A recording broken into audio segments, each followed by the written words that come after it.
this is a bit naughty. And I'm sure you would have gone through a phase back in the day of degeneracy where everyone loves the henchie. A bit. What do you mean? Obviously not you, right? No, we're mama's boys. We're good boys. But, yeah, no, never. So I was like, I recognize this character. Do you recognize this character? No, my bad. I don't recognize that at all. What are you talking about? Didn't think I'd be exposing myself. Yeah. Luckily, she's clothed in this variant. So I thought, for people who are unaware, what a kind-hearted, lovely nurse this appears to be. Right? Nurses are great. They're very helpful. Yeah. Treat your nurses nicely if you go to the hospital. Exactly, right? Exactly. Yeah. We all need a nice nurse, and especially for the night shift, right? The night shifts where they go all out to look after you. It's I considered getting all of the One Piece girls in bikinis and swimsuits. I've had to hold back because some of them have shown up on Amiyami pre-owned for a half decent price, and I'm like, do I do it? Is today the day we break this? Voila. My favorite is the onigiri. Onigiri. They're perfectly placed inside there. Once you take it apart, the seaweed then touches the rice. Yes. Like the technology. The world needs to catch up.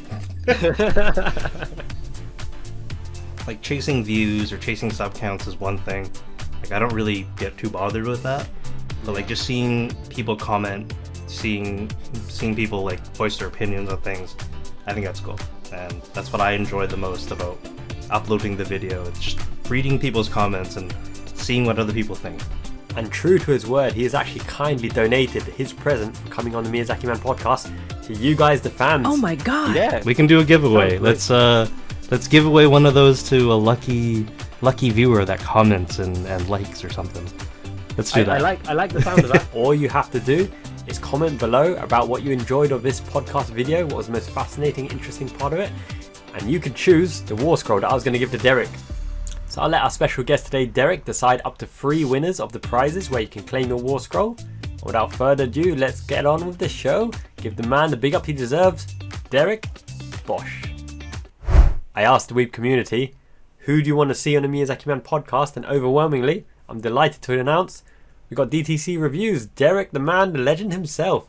He's uncorruptible, such a cool, chill dude. I hope you enjoyed this episode. I really enjoyed it too. Hey everyone, welcome to the Miyazaki Man Podcast. It's your boy, the Miyazaki Man Sai. I'm joined here by Derrick from DTTC Reviews. How are you doing, my man? Good. How are you? Yeah, very good, thank you. Very good. I mean, I was really excited for this episode. I think it's going to be the start of something beautiful. Likewise. Yeah, cool. What time's it over at your place now? I think it's just around 10 o'clock. So, at night, 10 o'clock. Okay. Which is fine for me, because I usually film all my stuff during the night anyways, when it's more quiet. So, I know you're the same as me, because I actually finish work 10 p.m. Japan time, so it's only between 10 p.m. and 1 a.m. that I've got any chance to do any of the filming recording as well, so we're very similar in that regard, so yeah, night owls. Do you normally film at your current place, or at the other apartment, usually? Sure. Very, very good that you mentioned that. So it's basically wherever I am at the time and whatever goods are available, then I'll try to grab some clips and some content. I've got a much better setup here with like the mic and the camera, but occasionally I might just use the handheld phone and maybe like the spare webcam over there if needs be, because the bed is set up over there and the wall allows me to display loads of wall scrolls. So if I need a kind of wide angle view, then I'll go over there. But for here, if I do a wide angle view here, people would collapse from information overload because you can see it's There's a lot. stacked. Yeah, and I will get around to displaying my collection in a more scenic, logical manner. But what about yourself? When you display your collection, how do you kind of think of the setup and the get-up and accessories? Do you really put attention to where you display them? I recently redid the room a little bit, so got new shelves from IKEA and everything. I'm still trying to work out whether or not I'm going to put lighting in there. But for the most part, I do think like displaying it is half the battle anyways. Like, having the figure is nice, but you want to be able to showcase it in its best way possible. So, Yeah, I definitely think trying to give it its shine that way is probably the best way. It makes sense. Yeah, it does make sense because, like, now that you think about it, each of these figures is actually really expensive when you put the value to the figure, and then, you know, the display pieces are nowhere near the cost of the figure, so why not really kit it up and make each figure shine? And I think that's a big project in itself, but it's really worthwhile. So I'm not promising, but by Christmas time, I will definitely make a better backdrop, put some lighting, put some faux fur, and put some thought into how these things are actually displayed, because, you know, they deserve to be displayed, right? All right. Can't wait to see that video. Yeah, no, good. And speaking of video, so your YouTube channel obviously is popping off, very popular, a lot of interaction. So how did you start the journey? Like, where did the journey begin? DTC Reviews, was it always going to be about anime figures and unboxing and unveilings? Originally, back when I first started, I think it was like 2009 or 2010. I don't even remember anymore. Like a very, very long time ago. It was originally a Gunpla review channel. So for Gundam. Yeah. I was a part of that scene. That was one of my favorite hobbies back then. And then it kind of had a little bit of traction, was kind of getting there. And then I kind of felt a little bit of burnout / Okay. Yeah, didn't really feel like having to build it, film it, and all that. It just kind of took away from the fun of building the kit. So that's where it started. But we're doing figures now and statues, I guess. Yeah, that makes sense to me, because like with Gundams, when you put them together, you have to have attention to detail. You've got to snip them off right, make the pieces go together, look at the instructions while you're doing it. So your attention is kind of split in between different areas, and rather than enjoying just doing it, you're always wary of how it looks on camera, the right angles, what they can see. Is that what you kind of felt when you were doing that?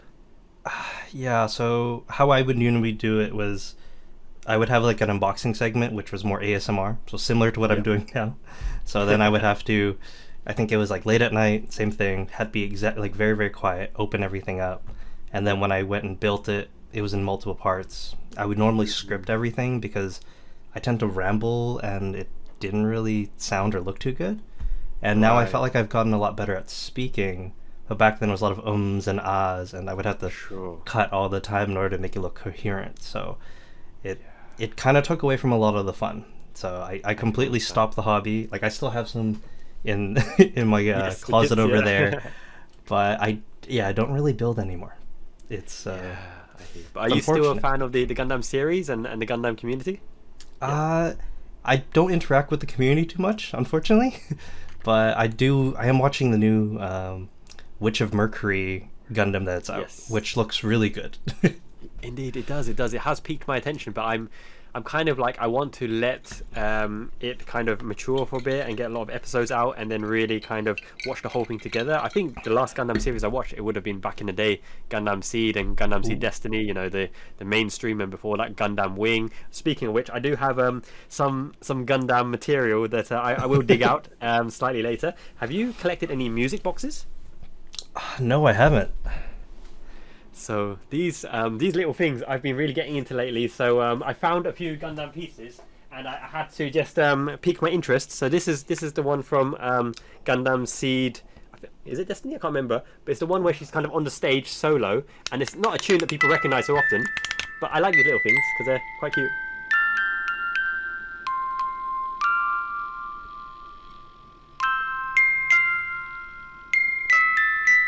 So that's one of them. I recognize it, yeah. Yeah. And it the took other a little one bit. That is really unmistakable is, if I can find it, I will look for it later. But it's the Gundam Wing opening, just communication. Do you remember? My childhood. Nostalgia. I can't believe, that series to me, opening episode when Hiro Yui, gun on the head right in front of Raylene and Peacecraft. What an opening.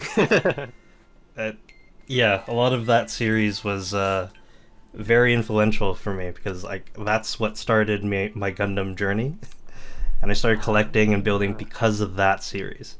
Then I stopped, and then I started again for Gundam Seed and Seed Destiny. So yeah, that means you followed the exact same track as me. I can't remember, was it Toonami or Cartoon Network or somewhere that was showing the Gundam Wing series, and that screams to me that we're the kind of same generation, because when I saw that I thought, Death Scythe and Epion and all these Wing Gundam, I was like, these are larger than life, these are amazing. And then when I researched it, what, there's a real giant kind of Gundam in Japan? I've got to get him over to Japan. And I was like, that's the obsession of Japan. It kind of started from that kind of day and age where you saw Dragon Ball Z, kind of Cardcaptor Sakura, Pokemon, all those kind of things. Was it the same for you?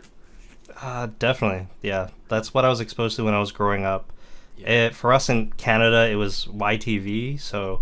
Okay. Yeah, same kind of thing, though. It was played on the television, and then, yeah, it was different. It wasn't like normal cartoons. It felt a little more mature, a little more edgy.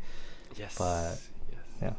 A bit of a story and fleshed out characters, and yeah, you're right, it kind of grips you on a kind of different feel and a different vibe. And even at school, right, in the UK, obviously a lot of these people don't really understand the anime and Japan series, but they were doing their kamehamehas and all this kind of thing from Dragon Balls in the playground. So it was good times. It's so amazing, like halfway across the world still we have kind of similar experiences and things like anime that kind of, you know, bring us on that nostalgia trip together, and we can relate to it. It's actually an amazing thing, isn't it? The internet, it's crazy. True that. And I heard you talk about anime figures. We talked about Gunpla, anime figures, resin statues. That for me is still unknown territory for now. Tell me about the resin statue scene. Resin statues. There's a lot of authentic, genuine resin statues that are licensed, and then there's a lot of unlicensed ones, so you kind of have to pick and choose. True that. More or less the companies who do both are going to be very similar, because it's coming from the same factories and the designers are more or less the same people kind of in that scene. It's just one of them has a license and costs like 4 times as much, and the other one doesn't. That's true. But yeah, so far I've had a pretty good experience with all the statues I've had. Nothing's really come broken, which is always a concern when it comes to resin statues because of how big the boxes are. But I primarily collect One Piece. Oh, very cool. That's my thing. If I'm spending money, I'll spend it on One Piece. On One Piece, yeah, and you've chosen a very big series there, so the wallet is possibly in danger. Very much so, yeah. Or do you watch One Piece yourself? Yeah, so I really, really enjoyed One Piece. I marathoned as much as I could. I think I stopped shortly before we moved to Japan last year. I'm still some way behind, so if I say that I've just come to the climax of Big Mam's island where they're fighting and trying to escape her island. Oh, so okay. Still a while back. I do know bits and pieces from the manga. I'm trying not to spoil myself too much. But in terms of the statues that you collect, have you got favorite characters? Have you got like 3 favorite characters that you'd look for first when you look for statues? And wow, that pose, that character, amazing. Who would they be? I already have one of them. I consider it my holy grail. NL, the lightning god. Lightning god NL. Yeah, that one's from Jinmei Palace. Probably one of the best to do it. So if you're collecting a lot, it's really cool. It's so badass, that figure. I love that figure. Yeah. That'd be one of them. I have a Whitebeard coming, which looks pretty good. And I have a Kaido that may or may not be on the way. So those are probably even my 3. But I'm really excited. I can't wait to add them all to the collection. That would be amazing. And what I really like about that, right? Some people, when you talk about One Piece, big series, great story, great characters, but they're all about the waifus. So when you ask them what statues and what figures they have, it's all, you know, the Boa Hancock, the Nami, the Nico Robin. And straight away, when you said God Enno, I know this man's got style, he's got class, he appreciates the, the scene rather than just the attractive, cute waifus. I will eventually get some of those. There should be a boa coming out from them, but we'll see. Not everything is hit, so I'm gonna have to be very careful because each one of these is like a financial commitment, a huge financial commitment. It's true. Yes. And now that you mention it, what was I gonna say? Kaido. I think I have a Kaido, but I have him in his dragon kind of form from the Ichiban Kuji. So there's a kind of lottery thing in Japan where if you get the A rank, there's a standard Kaido dragon form. But the S rank, the last prize, if you get the very last ticket, and I didn't get the last ticket, I bought it off Yahoo Auctions. But he's like, exactly, yeah. I don't even know how to play that Ichiban Kuji yet, but I'll find out. So it's that metallic, shiny, sheen, metallic Kaido dragon, and it looks really badass. And I'm putting him with the Shenron and the Omega Shenron up there when I have time to unbox him. But this Ichiban Kuji thing is like really I find it kind of fun because no matter what ticket you pull, you're guaranteed to get a prize. And I think this hench guy up here, he's actually like a Japanese comedian, but he allowed himself to be modelled, and they've made him into super hulking muscular form, which he really isn't. He's just a doughy guy, comedian on TV. And these Ichiban Kuji figures are quite rare because obviously you can't just buy them. You have to win the lottery thing, and then if you're lucky, people might sell them on the bidding sites. So it's definitely something I've been looking into lately. In terms of resin statues, the only one I've got at the moment is the Kanu Uncho from Ikitusen, so Dragon Destiny, and I think this is a licensed one. It's by Volks. Do you know Volks? Volks, yes. Yeah, I think they make a lot of garage kits. So a lot of the figures that ended up being really popular in terms of garage kits, companies like Good Smile and Kotobukiya took the garage kit model and made a PVC figure of them, and then that's probably the one that's gone more mainstream. But they actually released a lot of exclusive garage figures, and I guess that's where I'm balancing at the moment. Do I go straight into the resin statue scene, which is world of options, or do I look for those really rare garage kits that you could probably find in Japan, but it's probably harder elsewhere in the world, the kind of painted rare ones from events? I would, since you're in Japan, it's a bit of a different story, because even for me, I'm running out of space in terms of display and the box space. I would probably lean towards something that's not so big. The boxes are absolutely massive. Like, I don't keep them in the house anymore. I put them in storage because they just take up too much space. So that's another cost I have to kind of worry about. You're keeping all the boxes of your resins and figures. Everything. So wow. like my mentality when it comes to collecting, because like I've been collecting for so long, and I've been in so many different hobbies. Like I used to be into like sneakers or trainers, runners, whatever you want to call them. Yes. There's a lot of cool ones there, and Imagine, I used to buy them, wear them for a bit, maybe sell them off, and I feel like that's useful for any person going into any hobby, but figure collecting in particular, because you might like this figure for a few months, you might fall out of love. No one's really gonna buy it off of you if you don't have a box and everything else. It just makes it a lot easier. It's hard enough to sell the figure, but if you don't have the box, someone might think it's a bootleg, and that's just a whole can of worms. And price dramatically goes down as well. You're talking about half price or sometimes less without the box. And I guess the kind of balance is, some people buy the figures, they know they're going to keep them forever because they've got that sentimental value, or they've been hunting them for a long time, or it's a grail. Whereas other ones you like, but you're right, you might fall out of love with it, and eventually you can pass it on to someone else who, for them, it'll be a new figure and they'll really appreciate and love it. And maybe that box aspect of it really seals the deal, right? They get that feeling that they've got that whole package with them. I'm just like kind of surprised because I know you got a lot of figures, so you must have a lot of boxes. When I redid the room, I actually had to clear out all the boxes because I went and painted the room and everything, so everything had to go. So just seeing everything out at the same time was kind of concerning. But no, I definitely think it's worthwhile keeping them, because if you ever move as well, it just it's perfect for your figure. You don't need to bubble wrap it or anything. It's made for your figure. Just put it in there. Go to your next house or wherever you're moving to. Exactly. Yep. I'm trapped in between a rock and a hard place because of the fact I've got so many figures. I literally physically impossible to keep many of the boxes, so I had to dispose of the ones that I knew I was going to keep forever, right? The ones that really have a lot of attachment to me.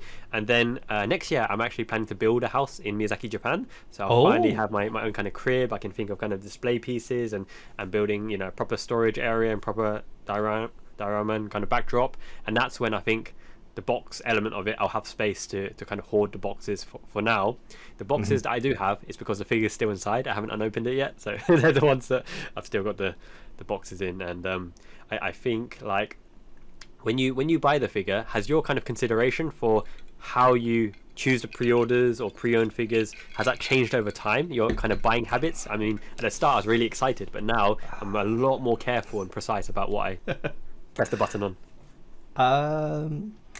I would say so, yeah. I'm running out of space, so I'm very, very picky. It's like, if it's not a figure I absolutely love, I don't buy the figure. I would kind of reserve that like for Nendoroid territory. So okay. Just buy a Nendoroid instead. Oh yeah. If I'm on the fence, because I do like Sure. Nendoroids, they look really cute when they're all together. But for scales, I would reserve that for like my waifus or my husbandos or whatever. So yeah, I'd be a lot more. I love the fact. Yeah, exactly. And I love the fact, right? Guys are openly talking about husbandos now, because before it would have been like, it would have been downvoted or looked down upon, or what are you doing, dude, and that kind of thing. But I get it. I completely get it. There's so many male characters that I would not hesitate a second to spend big money on, just because either the character was hilarious or badass or cool or larger than life. And speaking of which, let's run through top 3 husbandos and waifus on the spot. So if I had to say to you, you could only keep 3 figures of husbandos and waifus, who would you grab and the rest disintegrates, burn down? So if I say one character, do I keep all of that one character? No, Or it has to be all- one figure. Has to be one figure of that character. You don't have too much hand space. You can grab it under your arms and off you go. I don't think I'll be able to grab it, but I'd grab NL. Yeah, he's- I know for sure. It's probably like 40-50 pounds, but we'll see how that works. I'd probably grab this right here. The Crystal Dress Rem. Oh yes, your boy is No. trouble. I love this one. I'm probably going to keep that one. And what else do I have? I would probably grab a Luffy. I don't know which one, but I'd probably grab a Luffy. Yeah. Indeed. Luffy's got a lot of good selections there, so it'd be hard just to choose one, because it's got so many iconic moments, right? In anime, it's they've done really well by capturing those moments in time. And when you look at that piece, what kind of feeling do you get when you look at these massive resin statues in a dynamic pose with the kind of stylish bases, not just a plain plastic? How does that kind of make you feel when you get the grail and you have the chance to look at it? It's completely different, because I think with a lot of figures, it's just the normal basic base. Yeah. But with statues, they kind of go crazy with effects and everything else. Yes. And it kind of feels more like grown up in a sense. Sure. If I were to keep the resin statue in the middle of the living room, I don't think anyone would bat an eye.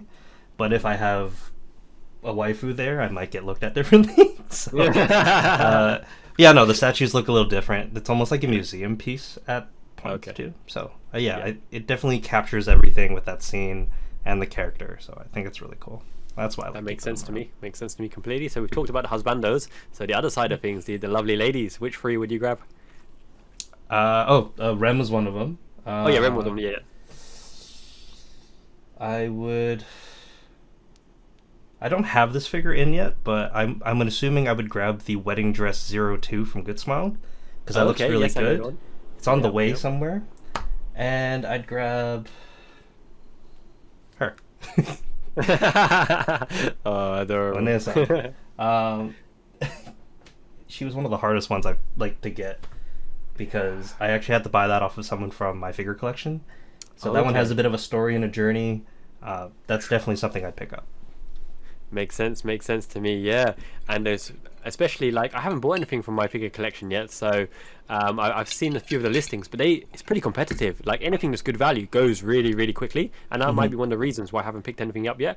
But I briefly talked about the holiday to Tokyo, this birthday weekend that I've just come back from, and I will unveil to you 2 things that I managed to pick up. Actually, 3 things, because I think you would appreciate some of these. So, you know the series Kill la Kill? Yes. Yes. So, I didn't even know this figure existed, but in one of the display cabinets, I saw this gigantic Ryuko, and I think this is by Medicom Toys or something like that. And I looked at my figure collection very, very quickly. Apparently, this goes for like 60,000 yen. And she was unboxed, beautiful display piece in one of the Liberty shops in Akihabara. This was 20,000 yen. I was like, 20? I'll take it, please. Yes, please. That's nice. Gigantic Ryuko. And high school DxD? Rias Grimory? I know of the character. I haven't fully watched it, but one of my friends loves that character. she's really popular somehow. Like the freeing tights one, which is also cast off, goes for quite expensive. It's like 50,000 yen. And then I went in the actual Ami store in Akihabara, and I found her just sitting there, right? I found her just sitting there in the cabinet, Is this the Oh. And Oh I yeah, was that like, one. Yeah, this one, right? And Yeah. I think she's like, is she like this or something? I can't remember. How she displays. But I think she's just laying it'll down be there. like this. Yeah, it'll be like this. Nice little hip, peachy hip. And then it said 15,000 yen, and I was like, 15,000 yen. So I asked the staff, what's wrong with this? Obviously, there's no box, but what's wrong with it? Even if it's unboxed, 15,000 yen, it goes for 40 or 50. And he's like, Kubi, broken. I was like, explain? And he's like, Kubi, kochi. Oh, actually, so he's talking about the neck, right? So the head can come off, and where the head joins in, the slotting piece in there is slightly damaged, but you can't see it because when the head's in, it's in and it holds in place. I was like, so back when in. the head's in, the head's in, nothing wrong with it, right? No tight damage, no nothing. He said, no, very beautiful. All right, I'll take it. So I got this. And then the last one. Okay, so this is a bit naughty. And I'm sure you would have gone through a phase back in the day of degeneracy. Where everyone loves the henchie a bit. What do you mean? Obviously not you, right?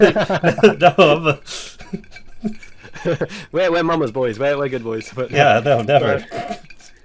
So I was like, I recognize this character. Do you recognize this character? No, my bad. I don't recognize that at all. What are you talking about?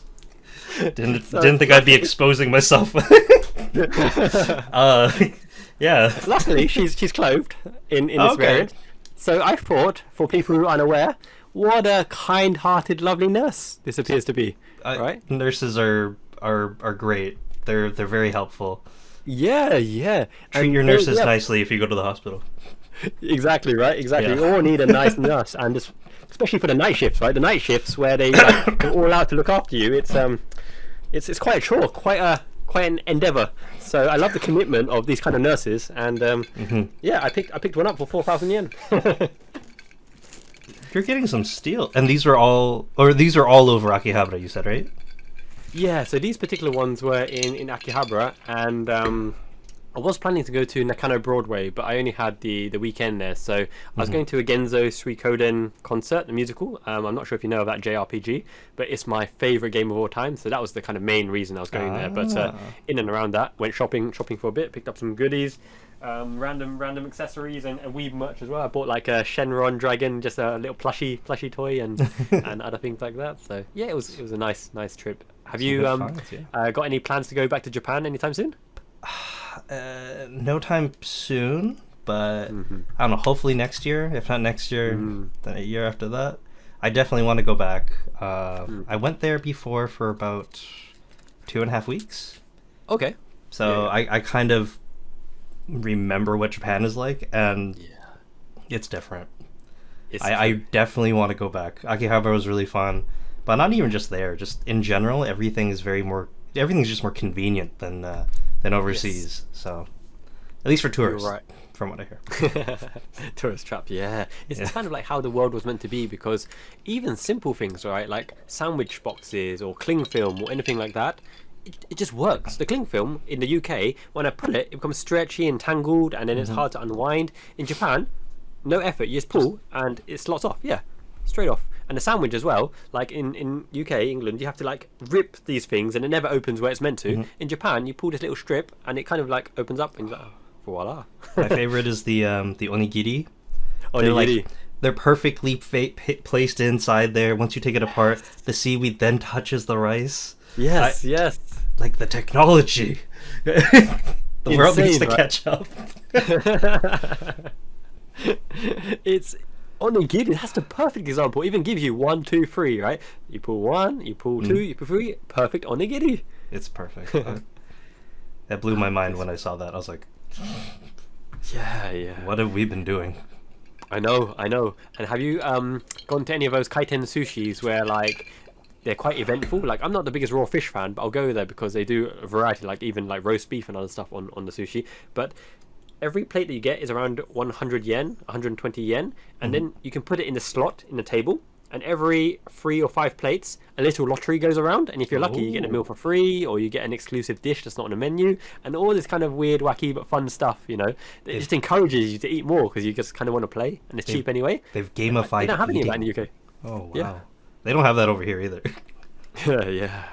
It's how the world was meant to be. I think, like, part of the reason people live longer in Japan for 2 reasons. One is because there's so much fun and activities and really things to enjoy. Like, there's just so much you can do, right, on any given day.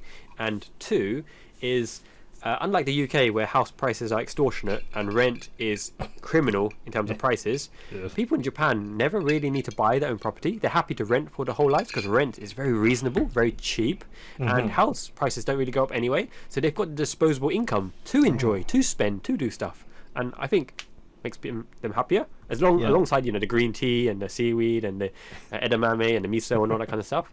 It's just really, like, ideal for enjoying yourself in life. That's kind of crazy that you say that. Like, nothing really goes up in price, especially with rent and housing, because like where I live in Canada, housing is like extremely high. I can imagine. Like in a flat or an apartment that's like 1,000 square feet, 800,000-900,000 Canadian. It's not cheap.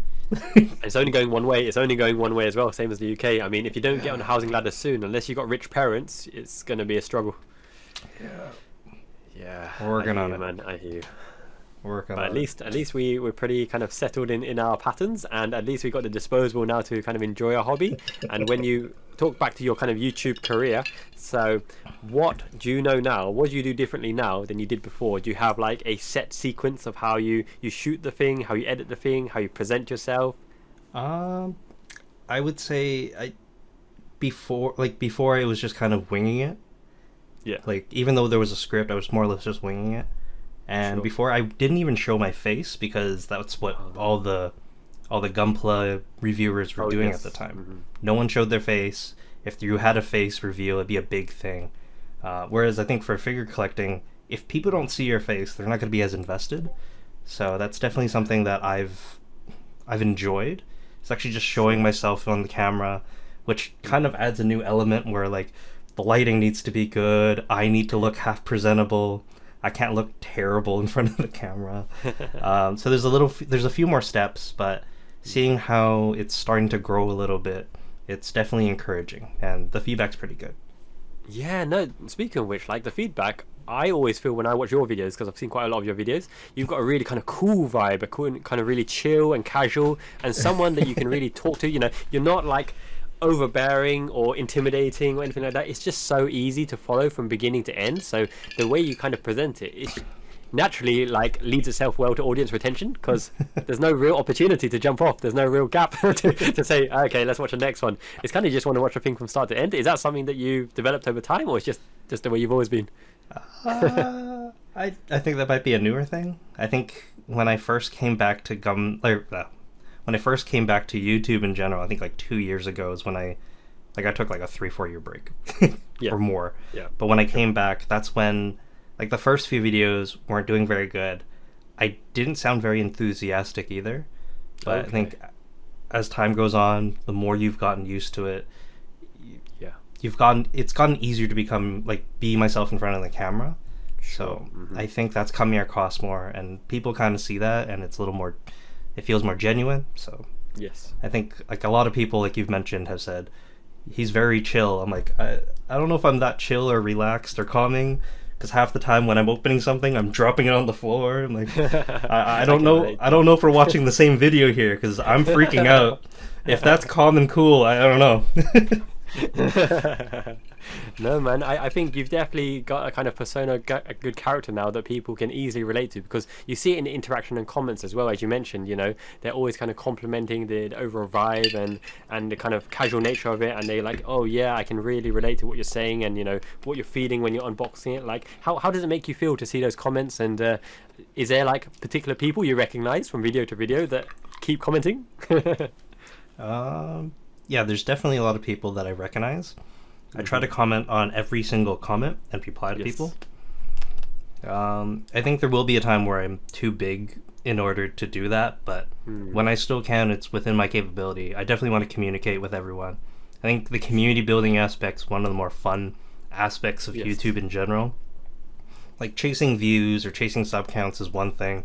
Like I don't really get too bothered with that, but like just seeing people comment, seeing people like voice their opinions on things, I think that's cool, and that's what I enjoy the most about uploading the video. It's just reading people's comments and seeing what other people think.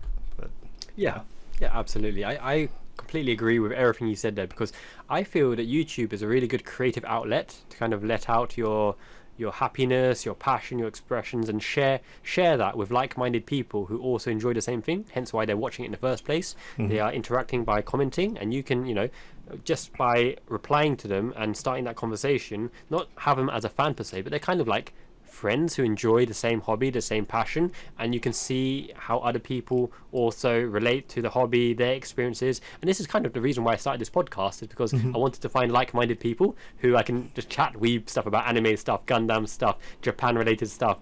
You don't find that on the street every day. I mean, it's getting more popular nowadays, right? More acceptable in society and whatnot, but it's you can't just go to the guy in the street and go, oh, by the way, that new One Piece episode, what do you think of that?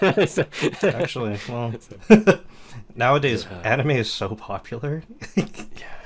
I think most of the people you bump into might just randomly know an anime or talk about anime with you. Have you watched any new anime recently yourself? So I'm just in Infinite Stratos season 2. I think it's a typical kind of harem. A guy, all the girls are all over him, a few mechas here and there. I'm trying to catch up with Spy Family. Spy Family is quite popular at the moment. I've watched the first 2 episodes of the Bleach final arc re-release. Have you started that? Yep, I have, and it's pretty good. Like the graphics and everything. Yeah. Like I pretty vividly remember the story because I read through the whole thing. Because after a certain point, they kind of stopped, and I'm like, I just need to finish this. So I read through the whole thing. It's been pretty faithful so far. Yeah. Got no criticisms of it, and just the kind of nostalgia value and the feels that come back from Shinigami's getting serious. They're not hiding anything here. They're going straight into the kind of hook, line, and sinker. This is what's happening. The invasion. Don't want to spoil it for anyone who hasn't watched it yet, but I'm intrigued. I'm intrigued by the direction they're taking it. Yeah, right. Yeah, it's just finding the time to commit, obviously the adult life, the kids, the work, and making YouTube videos, to commit to the new series. And you're right, there's so many new series and anime at the moment. Like, I wouldn't say it's overly saturated, but there's too many options, too many choices, and too many conversations going on, right? I think so, yeah. Like, I recently just finished Edge Runners. Okay. Cyberpunk Edge Runners. If you haven't watched that yet, I definitely recommend it. Edge Runners, yeah. It is... It's very good. It's a little more mature. So maybe don't watch it when you're on the train or something. But it's a good show. It's a good show, and I didn't expect. What kind of outline? It's based off of the game Cyberpunk 2077 by CD Projekt Red, the people who also did the Witcher games, and you're following a guy named David Martinez through his journey through Night City, the fictional city it's based out of.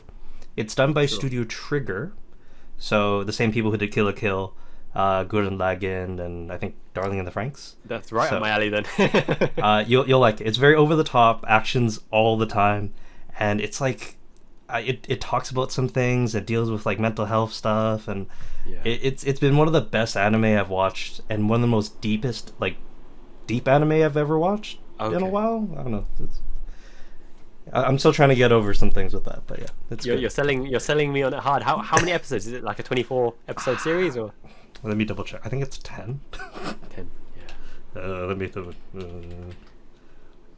While you're looking that up, speaking of Gurren Lagann, I feel so sorry for some person here, but like, that Yoko Littner figure by Alter, 1/8 scale, where she's holding the gun behind her head and she's got that kind of wolf skin cloak. Really expensive kind of grail one, hard to find. Out of nowhere, a few weeks ago on Surugaya, I typed in no boxed damaged figures, and it said no issues with it, just no box, 20,800 yen. I was like, what for that figure? instant buy. I bought it straight away, and I was going to go to my figure collection to say, my God, do you know what I found?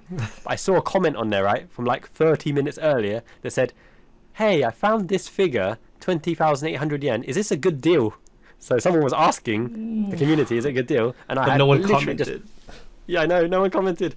And then I bought it, and I was like, okay, I've got to change my tone here. I've got to change my tone. And it's just like, yeah, oh, coincidence. I found the same one. I'm such a huge fan of Yoko. I bought her. I hope you find it, or something like that. And at the same time, I'm like, I feel so sorry for this geezer. And the next comment was like, that's the best deal I've ever seen. Oh no.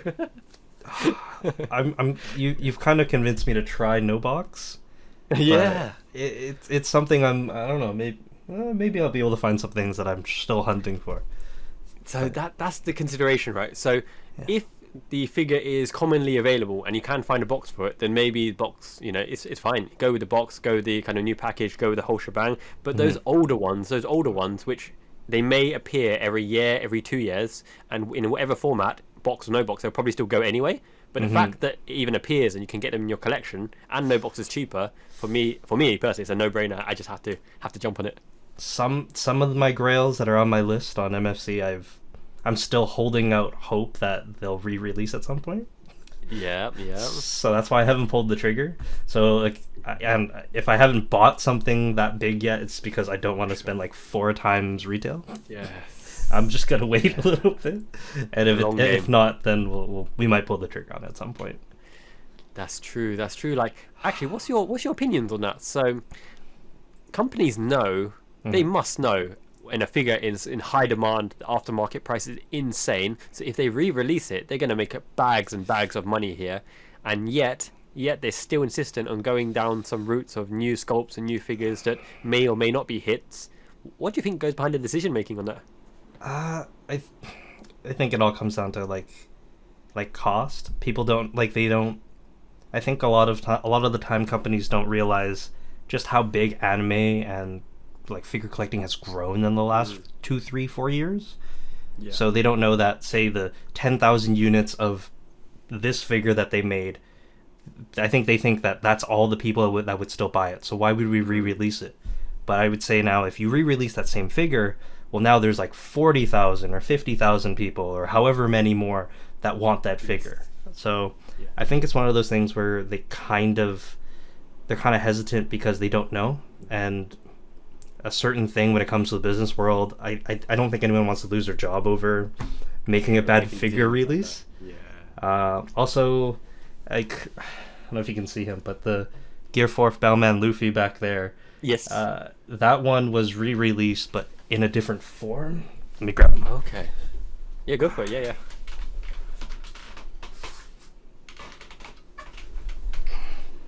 Yes. It's a bit of a sneak peek. I haven't shown this on the channel yet, but don't worry, it won't come out for a while. But I'm hoping that everyone will love it anyway. Yeah, they re-released it in a different form, like a different pose. But yeah, I got both because I love One Piece. So that's like the only time I've really seen like Mega House in particular re-release like a maximum level one. Yes. Otherwise, I have seen them re-release like lesser things more frequently. Makes sense. And how much did you get that for by interest? I think 370 Canadian. I bought it locally from a store. I funny story. This store was the store that got me into figure collecting. Yeah. Because I went to an anime convention. It was the Sunday, so like the last day. And he was selling a Zoro, and it was like, I think $40 under retail. I was like, what's wrong with that? It was like $80 or something. Picked it up, grabbed his card, figured out he was an actual local business, so he wasn't just a vendor at the convention. And yeah, I've been ordering from him for a very, very long time. Oh, so you got a good supply chain and he's got a good customer. It worked out well. Yeah. All about connections, I guess. I know, yeah, no, it's really true. Like, you make the most of what you got available, right? So, like, very fortunate for me. And the reason I asked for that price is I think you got a pretty good price for that because where I am in Japan, Miyazaki, Japan, which is beautiful, by the way, honeymoon spot of Japan. It's better than Tokyo. I say this to many people, but I really mean this time. If you come to Japan, you've got to come down here for a week. I mean, you will love this place. The food is out of this world. The Miyazaki Wagyu beef is #1 continuously for the last 5 years. Kobe Wagyu, which people really rate and is well known, it's down in like 4th or 5th. It doesn't compare to Miyazaki Wagyu. And Miyazaki Wagyu in the supermarkets here, you can get a whole A5 steak for about 20 quid, $25. Oh. It's local. It's fresh. Aisles and aisles. And enjoy yourself on the barbecue. Seafood, lobsters and king crab and everything like that. It's the best seafood in the world, the best beef in the world. The chicken is so fresh, they even eat it raw. They eat raw sashimi chicken here. Out of this world, but they do it. It's a little adventurous for me, but... barbecue. Yeah, you would have the week of your life. I'm telling you, my man. If you come next year, hit me up. I'll sort you out. Okay. Is Miyazaki like off to the side? Like where is it in relation to like Tokyo? I guess. Sure. So Japan is made up of 3 islands. So Honshu at the top, where Tokyo and all that is, and then you got kind of Shikoku, I think Shikoku, and then Kyushu, which is the bottom half, just before Okinawa. So Miyazaki is in the bottom side, Kyushu. It's a 1.5 hour flight from Tokyo, but it used to be like the main honeymoon spot of Japan because it's got the best surfing scene in Japan. It's got beautiful, like the longest suspension bridge in a kind of valley and a forest. It's got beautiful natural waterfalls and gorges. It's got like beautiful beaches, like those sea turtles come and breed on the beach twice every year or something. So night lit sky, beautiful turtles. Basically, it's a paradise. Food, people, shopping, and that Luffy I found in one of the local manga sokos, but it was around 30,000 yen, used and unboxed as well. So 30,000 yen is about £210, which is about $250 maybe. So I think you got a very, very good deal on that Luffy, because that should go for a lot more expensive in a kind of American Canada. I've seen this resell for 600 or 700. Yes, exactly. High That's up what there. I was thinking. So yeah. Well, I technically got him on pre-order, but since the shipment for everything in the world has been delayed, I got him like a few weeks ago. But I know this released a long time ago. yeah. So happy nonetheless. Yeah, no, I hear you. Actually, we talked about kind of buying decisions. There's one figure. I'm just going to see if I can grab it. I have to navigate across treacherous figure boxes and wallscroll territory, but I will grab it. Ooh. Oh yeah, I noticed you have the Lacus Klein bunny down there too. Yes. This is part of the collection that I'm going to show you of the Gundam stuff. Ooh. So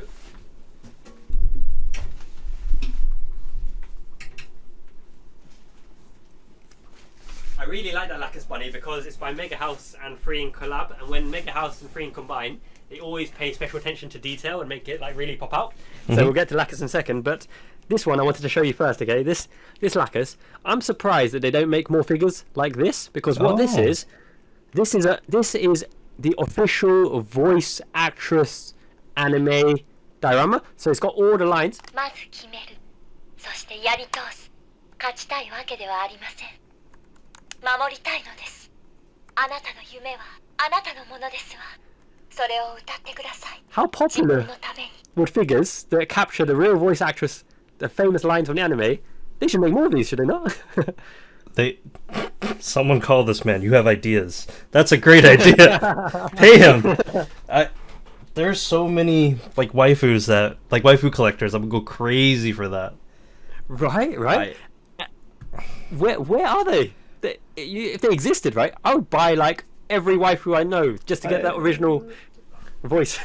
I'm surprised they don't have more. Actually, it's the first time I've actually seen that. That's a really cool find. That's a really that was a rare one. Like I saw her with these buttons on it. I was like, that's really cool. What is that? Is that like lighting or features? They're like, no, that is 10 voice clips from the actual voice actress with the figure. I was like, pack her up. She's coming home. she's coming home with me. Yeah. And then the waifu from Gundam Wing, so Relina Peacecraft. Oh, so, the Mega House one. Yeah. I was tempted to get the Hiro Yui to go alongside her, and I told my buddy Ken, because he's a big Gundam fan, but I feel that Hiro Yui figure is always overpriced for just what he is. Like, she's usually going for about 30,000, 28,000, but I think I got her for 11,500, and she was boxed and in great condition. The only thing that they said about it was the box was damaged. The box was damaged. I was like, box damaged, but figure good. I have seen that because like when I went to Japan, I bought the Frankie back there. Oh yes, used condition for a boxed. It said used on the front. I'm like, oh, must be open. Great price. Yeah. It's completely brand new and sealed. It's just that the box was slightly moved around.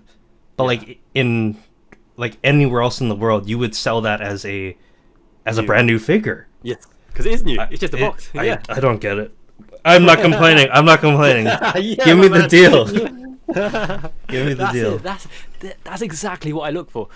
The absolute grail of figure for me is that the figure is great condition and the box is mangled beyond insanity because they chopped the price to ludicrous kind of, low rates, and that's exactly what I got with this one. But unfortunately the Hero Yui, the box looked good and they were selling it for like 32,000 yen. I was like, I can't justify Relina for like that amount and then Hero for 30,000, so she's still without her just wait until they turn around and something might happen to the box. I like where you're going with that. No one has to know. Yeah, good man. And apart from Nendoroids and figures and resin statues, do you collect any kind of other merch like paper files, war scrolls, music boxes? I don't collect too many, but like I have, like I sometimes buy like mugs. I like collecting the mugs because it's something you use every day. I don't typically collect like official licensed like artwork or anything.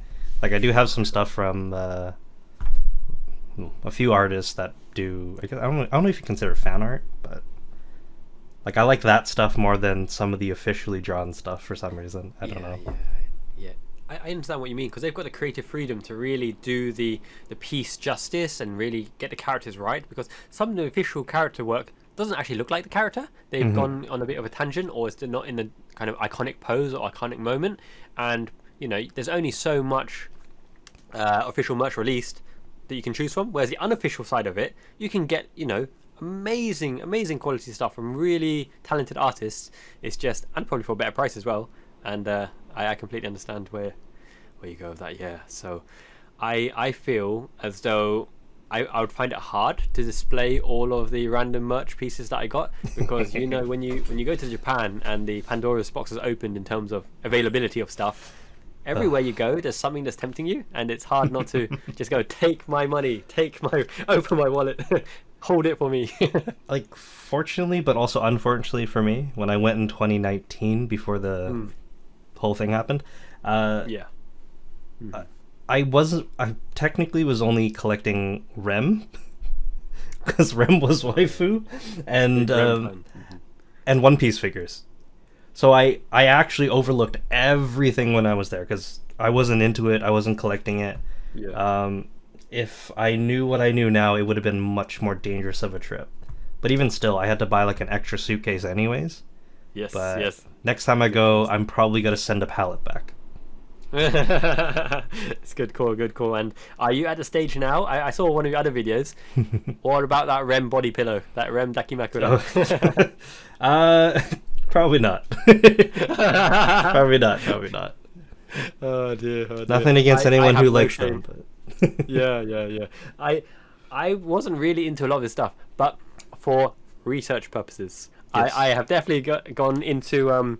I will get some body pillows and I will get some Dakimakura covers, and I want to see what the feeling is when I'm caressing this thing and lying down next to it. I will see, is the hype there? Is the creepiness there? How do I look on camera? Let me throw myself into this world. I'm here for Japan, the white angel, good scenic scene, and the dark, devilish, out of this world crazy scene. I want to experience it all.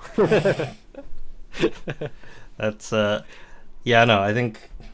I think that's one thing I won't ever get to. But also I think with like figures in general, I kind of draw the line in terms of lewdness at bunnies, but not any further than that. Yeah. I think there's quite a hard line there. So a lot of people started off with in their path towards degeneracy.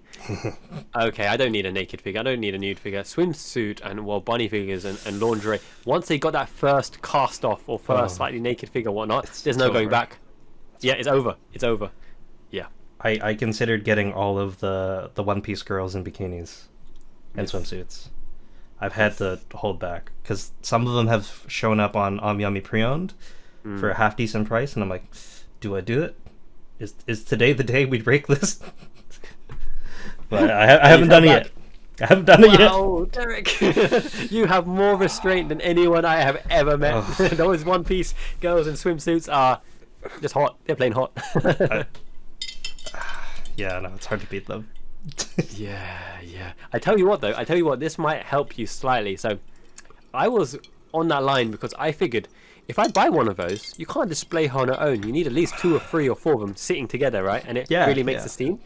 And I ended up getting off Yahoo Auctions all unboxed, right? Because I thought at this level of figure and this price point, it's reasonable. I think usually they go for about 20,000, 25,000 each. And I got the Nico Robin in that kind of knitted blue one. That's the one I'd get.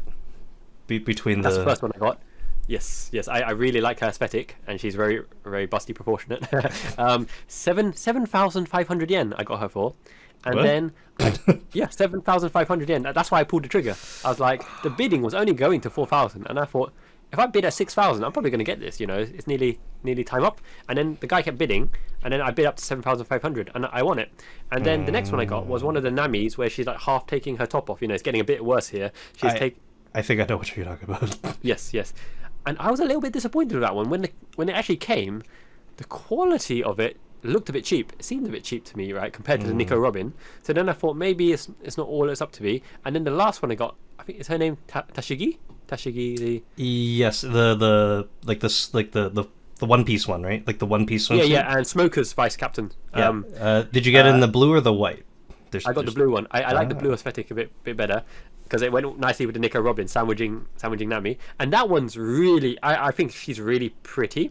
But that one is very, very lewd because it's kind of got a half side boob kind of covering, and then underneath, like the bottom slit where it's meant to go underneath her crotch isn't quite all there, so it's definitely a lot more lewd than you'd first imagine when she's sitting down normally.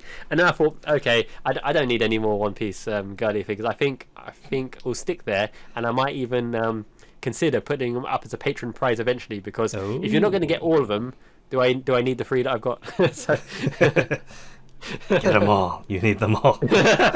You're too far gone. Just finish it. Just finish it. Get the deed done. Oh man. Yeah. And that's actually another line as well that I think they haven't commercialized completely, because that line is obviously very sexy of the One Piece waifus, but there's so many One Piece waifus that haven't got any good figures or attentions because Like the series Big is so Mom. big. Yeah. Like Big Mom. Yeah. Big Mom. Absolutely. Bikini Big Mom. BB Big Mom. BB style Big Mom. Insta sell out everywhere. Just it would. I'm not even joking. I think it would, because like there's someone have out you there who seen like there's a fan base for everyone, and I know Big Mom has a big following because she's promiscuous. She's very promiscuous. Yeah. I think a lot. Well, I don't know about your fan base, but I don't think very many of the people who watch me like are super caught up with One Piece. But yeah. I did also pre-order the Yamato figure. Okay. But that's in Wano, so that's you're almost at that point that you'll probably like Yamato. I did. I pre-ordered her. I think I know the one you're talking about. I did pre-order, even though I don't know her yet, right? And one with like the kanebo in the hand or whatever, like over yes, the... Yes, yeah. Yes, she looks badass. I mean, I pre-ordered that as soon as I saw it. I don't even know her, but I knew when I get to that point in One Piece, I would really regret not pre-ordering her. You'll fall in love. Yeah. Yamato's great. Is she that good, yeah? Badass character. Yeah. There's a twist with everything, but yeah, I'm not gonna... Yeah, you just need to catch up. We can talk again when you've caught up in I'm sure we'll be in touch very often, so I'm very keen to find out. I will need to catch up with my One Piece, and I think like I didn't start Boruto, so I ended Naruto with the actual Naruto series. One Piece, I'm enjoying every moment of it, and I will carry on when I get the time. With Bleach, obviously just come out, so one episode by one episode. So I feel I will have some capacity to catch up on One Piece, and I think it's worthwhile because the One Piece fandom, not just worldwide, but in Japan especially, it's still insane. You've got aisles of One Piece, you've got aisles of Attack on Titan, you've got aisles of Jujutsu Kaisen, of Spy Family, of Haikyuu. These are like really big still in Japan. Yeah. Like, I'm still waiting for them to release the movie Film Red over here. I know it's been out in Japan for like a month or two already. I'm contemplating if Canada and US have a different release time, whether or not I'll just pack up my stuff, drive over there for a day, watch it, and come back. I love the commitment. Wow. Oh yeah, smoker. Yeah, man. I'm a huge One Piece fan. Like if I had to get rid of everything, as long as I can keep the One Piece stuff, we'll be good. We'll be good. It's a good choice. And you haven't narrowed your options down there, because if you stuck with one series, you've got a lot of options in One Piece. Yeah, especially now with the resins. Like before, it used to just be Mega House stuff, so like 2 or 3 releases a year, maybe 5 max. Now with like all the different resin statues coming out, yeah, even with just collecting One Piece stuff, I'm almost overwhelmed. And I mean, in terms of One Piece goodies, obviously this may be a slightly different category and scene, but I'm sure my little one, when he's of age, he's only 2 at the moment, but some of the One Piece Lego kits are amazingly detailed, like the Sunny Go and the island, Cake Island, and stuff like that. They've made amazing Lego pieces of them, and they're quite expensive. But I think, for me, I would get the Mario Lego series, the One Piece Lego series. I'm sure the little baby Mia will get maybe the Friends or girly stuff. But is it really all out. One Piece, or is it like Mega Blocks, or like what is the? It's a good question. Let me see if I can find it. I saw it in Toys R Us.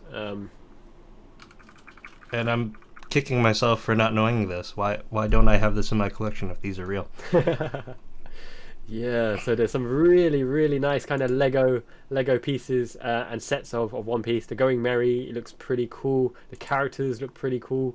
There's loads of variations of Luffy. What is this? Oh, well, you just opened a new Pandora's box for me, so you're very welcome, my friend. The Mihawk Lego one. I love the Mihawk and the white beard, that massive little white beard and the Lego face. Oh, the Frankie looks badass as well. This is dangerous. We'll see. Yeah. Maybe there'll be an influx or a wave of this on the they'll get a sudden order of like 10 boxes of Lego One Piece goods. No, Lego would be fun though. Like building it with your kid and everything. Just having that as like a bonding experience between you two. Yeah, these little crafts and whatnot, they're really, really cool. And you know, even as an adult, you can appreciate the kind of aesthetic and the style. You know, it's not all about scales and the kind of detail and the statues. A lot of these little cutesy things as well, they're really cool. They really give a good vibe off. So I do like those as well. I don't even know where the kind of adventure stops. Is there ever an end point to collect? When you run out of space, what do? Do you have to sell some to make more space? Do you get satisfied with your collection until more space opens itself up? Or for me, I've actually sold off a few. So there's a few. I think I mentioned it back in my anime convention video. My friend had a booth. I was helping out, so I was able to sell a few things there. So I sold off, I think, like 8 or 9 figures. Freed up some funds, but also freed up some space. Yes. So then I could justify spending more money, but Sure. no, I think it's good that you can move things around and do that. But yeah, especially in the community, especially if you keep it in good condition and you're honest, you know, there's a lot of people trying to be deceitful and whatnot, but a lot of the times you get a genuinely good deal and people are just trying to make more space, or they're moving places, or they need some funds, and you can find a lot of good value for authentic quality figures. And I think that's the kind of way it goes, because similar to buying, you might make the kind of decision at the end, I really enjoyed it, but now more figures of this particular character have come out, and I've got 4 of them now. Maybe I can let go of the original one or one of the few there, or there's one pre-order that I'm really excited about, same character, and it'll take the space of this one. So there's a lot of consideration to be done. That's what I did with my Zoro. So my original Film Z Zoro, I had to let go because I had too many of them, and they were all in like the same pose. Yeah. All from Mega House, but they all kind of looked like they were in the same pose. So Yeah. I'm like, someone might enjoy this more than me. So it's cool. yeah, that's the way, and I'm sure they would have been happy with it because the Zoro figures are pretty cool, right? Because he's always dynamic. He's always got his swords, katanas, and in his poses. So I do think I need a Zoro figure in my collection. I'm just scared to start the One Piece collection because, as you know, right, you'll need at least one of the whole crew, and you'll need at least one of all the captains. You'll need a ship. You need... I still haven't even collected the whole crew. So I've for like the main crew, I'm still missing a ton of people. I think I have I have a million choppers. And like the 4 that they typically make a lot of is like Zoro, Luffy, Nami, and Chopper. But then like Frankie, your Brooks, Nico Robin only has like a few. Same with Sanji, he's not super popular. So I'm still, I don't know, it's gonna be a while until I finish just the main crew itself. But I don't know. Like personally, I would like to collect all the Sailing Again, the older versions. But I think they came out like over 10 years ago. Some of the quality isn't quite there. Like my standards have kind of gone up. So yeah, and that's the kind of thing. You can buy a few, and then you want to complete the collection, but you know at the price point, because they're so old and hard to find, and the quality of particular characters in that set, maybe mixing and matching ain't so bad, just to get the whole crew. Yeah. I know, and if you're trying to get Jinbei, it'd probably be hard. Yeah, indeed. And that's actually an interesting point. Like, the crew is obviously, there's a figure for each crew member, and actually multiple figures of each crew. But like similar to Bleach and in One Piece, all the admirals and all the vice admirals and captains, they're not all represented in figures yet. I mean, someone who's a completionist who needs at least one of every character, they're not available. You can't find scales. And do you think they'll ever complete it? For Bleach? For Bleach and for One Piece, the kind of lieutenants, the captains, the kind of people of rank, people of kind of named positions. I don't think so. So many, isn't it? There's too many. Yeah. Although eventually when the series ends and they run out of things to release, they might get around to it. But like, I don't think there's like a Kobe figure. I don't think there's a Helmeppo. I think there's like 1 or 2 Garps, but it's not very. Yeah. I think Mega House in particular, they're very, very set on having a sure thing, working out well and selling well. So that's why you see the same like 5-6 characters over and over again. And again. Yeah. It's unfortunate. Right? It's kind of a shame, really. Yeah, like on that same kind of line, we're talking about husbandos. Where are all of the husbandos and sexy guy figures and male representation? Because, people aren't dumb. 80% of the figures are all feminine and probably sexy or cute, really pretty, kind of feminine figures. There's a massive underrepresentation of these, you reckon? I think it's a missed market. They've definitely misjudged it, and like for One Piece, because it's like the thing that I have quite a bit of knowledge on. They're sitting on a chair line for Mega House is very sought after, and that's kind of the more husbando-y. People are showing their chest and very suggestive poses with a chair or whatever. I think they need to do more of that line, or maybe re-release a few. That's a good call. What if they go a step further and go kind of BB line for males? So you've got the kind of smoker in his speedo, like a mankini. Yeah, mankini. You put Aokiji and everyone in the tighties. Well, he already showed up basically like that in the movie before, so you have some references and some art to go off. I don't know. I think it'd be interesting. I may not be collecting those, but yeah, it's not my kind of thing. But for the lols and for the memes and for someone, someone, I'm sure there's a market. If a subscriber wants to give me a figure like that, I'll go and review it. You'll happily accept it. You just probably wouldn't buy it yourself. Yeah, just something that won't get me demonetized. Please. Yeah, indeed. Although for the one video, depending on how many views and clickbaity it is, it might be worthwhile. It might. Oh dear. So like on the YouTube kind of scene, back to the YouTube scene. So what is the kind of ambition in it? Is it always going to be a hobby? Is it going to be something you want to turn into kind of like real kind of side venture, side hustle to get the monetization from? Or what's your kind of perspective on it? I think the healthiest way to go about it, like for me, would be to think of it more as a hobby. Eventually, I don't have a set timeline, because if I put a set timeline, I might burn myself out getting to it. Sure. But eventually, I would love if it was self-sustainable. Let's say you make a video, it gets enough views, at least in AdSense. Like, I'm not talking about like sponsors or anything. Yes. But let's say I buy like a $500 figure. If it somehow gives me $500 worth of AdSense, I'm happy. As long as it can kind of pay for itself. Break even. That's as ambitious as I'm wanting to go. Like, if it goes any further, that's fine. Like, of course. You take it. It's a bonus. Shoot for the stars, end up on the moon or something. So. Yeah, no, I hear you. I think that's very, very key for a lot of people to understand, because you're right, anime figures and the scene is getting bigger. You even see more people starting with kind of anime unboxing and review kind of channels and starting it off, putting a lot of effort in.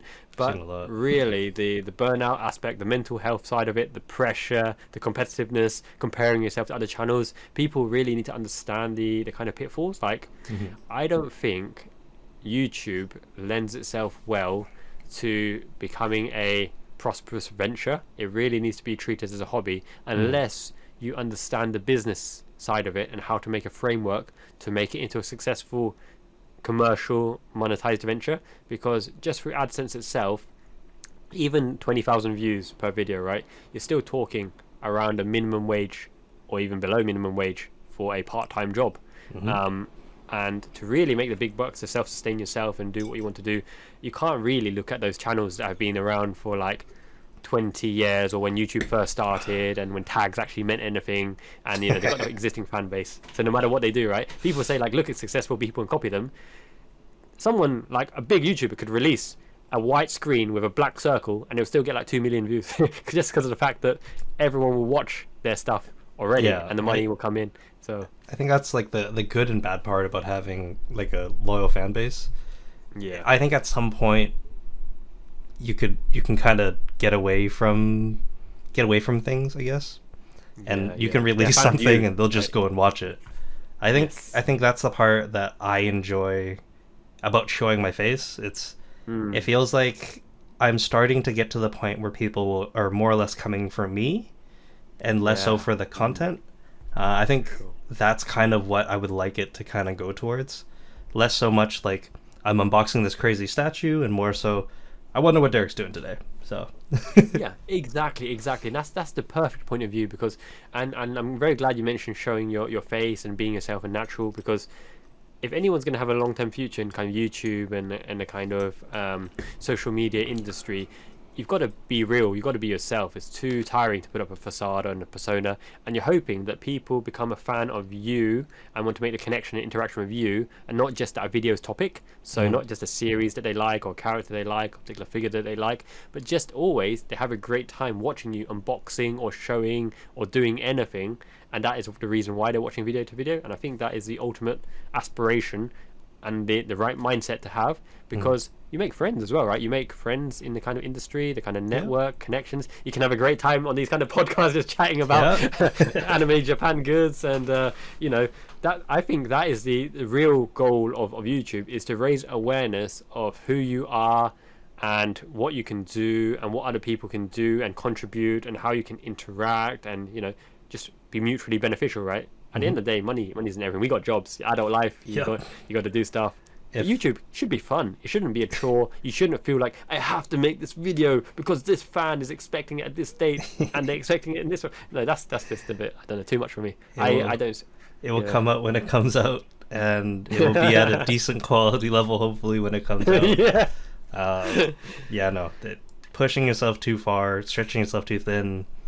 Very, very quick way to scare yourself away from YouTube. That's for sure. Yes, and especially when something, because the correlation isn't all there in between how much effort you put in, how much time you put in to make the content, everything you've done to make the one video, and the metrics, the view count, the audience retention, extra subscribers, it just doesn't correlate, especially when you're a new starter or you're semi-successful, whatever. At the end of the day, you should just carry on making content because you want to. It's your online kind of portfolio, right? So it's your history of making creative contributions to society, to the weebdom, to the community. You can see how you were before. You can look back and laugh at how your old videos were. I feel those are, yeah, right. You know exactly what I mean. The cringe moments. Was that me? Some of them I've rewatched them. They're not great. I think I may have privated a few, but yeah, they're not great. and that's the fun thing, right? Talking to other content creators in the kind of same space, but any content creator in general, those are just part of the journey, and you really do got to, at that time when you made it, you're thinking, this is pretty good. This is not bad. This was the best thing ever. I have peaked. This is it. And then you realize it's really not that great, and you can do better. I don't know. I've seen people that I like in the Gundam scene that I was coming up along the same time with, similar view count, sub count at the same time. They're still doing the exact same thing they were doing before. Same editing style, same way they're speaking, not showing their face, same camera angles and everything. But the biggest thing I saw that differentiated me from them would be just consistency. I took like a 3, 4, or 5 year break. And these guys are every single week, maybe sometimes multiple videos every week. They've just been at it, and they're about like 200,000-300,000 now. Like I know some of those guys. I'm like, maybe I should have just kept consistent, but yeah, who knows? Everyone's got their own journey, right? Everyone's got their own journey. So they're on the grind, they're focusing on a particular niche in a particular style, which means their subscribers are expecting the same kind of thing. And I feel as though I don't want to do that. So you get so many tips from people. Stay in your niche and it'll eventually expand, and you'll create your audience and give them what they want. But I feel as though I would prefer to have like a wider category, so not like all different directions, like accounting advice and then IT advice and anime figures, but more along the lines of, my channel is life in Miyazaki, Japan, and it could be anything to do with life. So it could be anime figures, vlogs, shopping, why you should come to Miyazaki, a day trip in Tokyo, look at these cool clothes I bought in Miyazaki, look at this food, desserts, beaches. It's just kind of like my life in Japan, right? And that's the kind of relationship that I want to build. People are just interested in seeing what you can do, what life is like over here. Damn, I want to move there. That looks tasty. When you build the house, definitely film that. yeah. I follow. It's like Llama in Tokyo. I forget his name. But like he bought an abandoned house somewhere, and he's been like renovating it up. Yes. Even though I'll never buy a house in Japan, I just put it on. I'm like, oh, what's he doing today? Today we're building this shed. I'm like, okay, cool. Like I'll just follow along with it. I don't know. I personally love watching those types of videos, like time lapse, like seeing something built from nothing over time. Those are fun.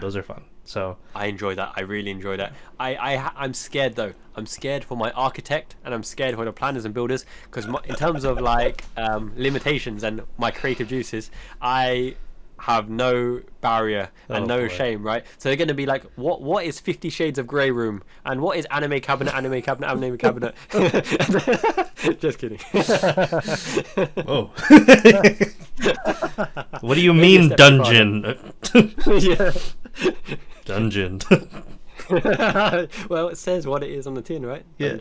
That's what it is. Pictures, reference pictures. Oh dear, no, it'll be a fun trip. I mean, obviously, I'm completely whipped, so the wife will probably have like 90% of the design decisions, and I'll probably just be like, yeah, as long as I get an office somewhere that's a bit quiet, then I'll make do. But I think the dream would be like a display room. Like personally, whenever I have the chance to build my own place, it would be kind of museum style. Like built into the wall almost with lighting. That's endgame. That's If I have that, I'll be happy. Just like a full room, kind of cut out like that. Absolutely, yeah. No, I hear you.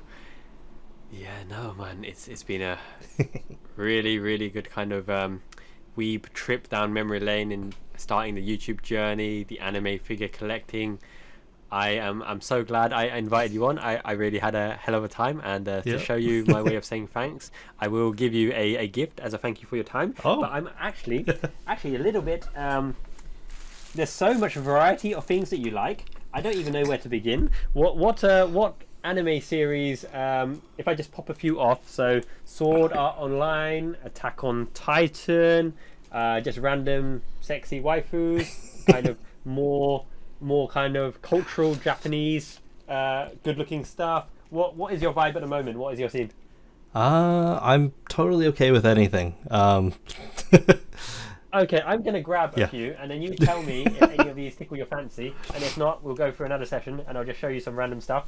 So I know you don't have any display pieces at the moment in terms of wall scrolls and other things, so I'm gonna start off in hope that you absolutely get into the scene. So we've got a kind of nice little Sakura, beautiful, cutesy, not too over the top, showy, but I think it's really pretty as a wall scroll. So there's one. I'm just grabbing random stuff at the moment. See if anything sticks. What is this? Sword Art Online. So a bit of the crew on the beach having a nice little Ayo in front of the beach little vacation break. So I don't know beach if you've episode.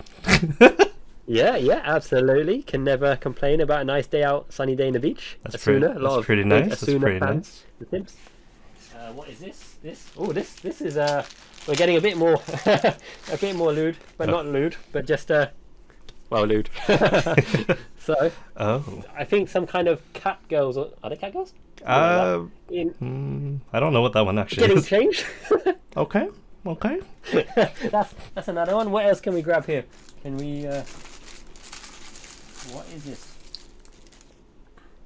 Is this Sword Art Online again? I really need to organise this collection better here. But I think this is Asuna. Is this Asuna Underworld? Oh, where she's got kind of badass pose. She's going to absolutely wreak havoc in Armageddon. So that's Sword Art Online. And in case you wanted a completely different vibe, everyone's favourite little manufactured girl band, AKB48.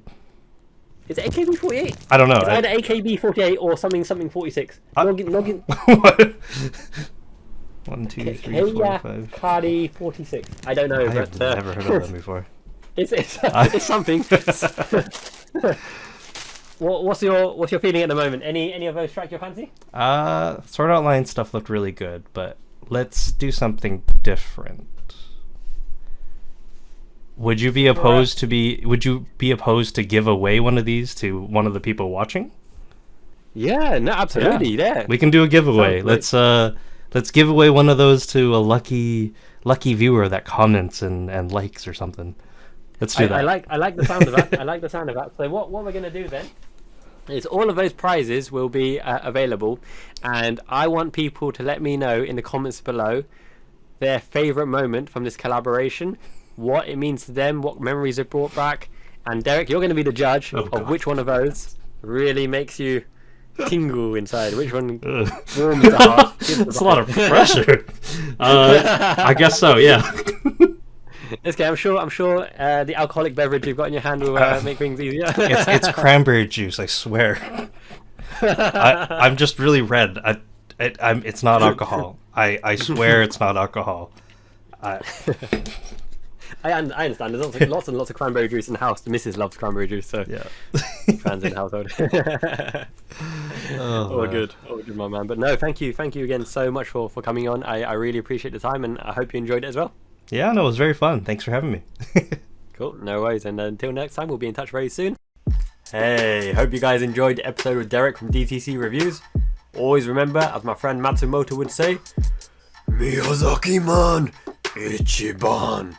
Subscribe. Lots of guests coming up on the Miyazaki Man Podcast. Exciting free giveaways as well. Peace.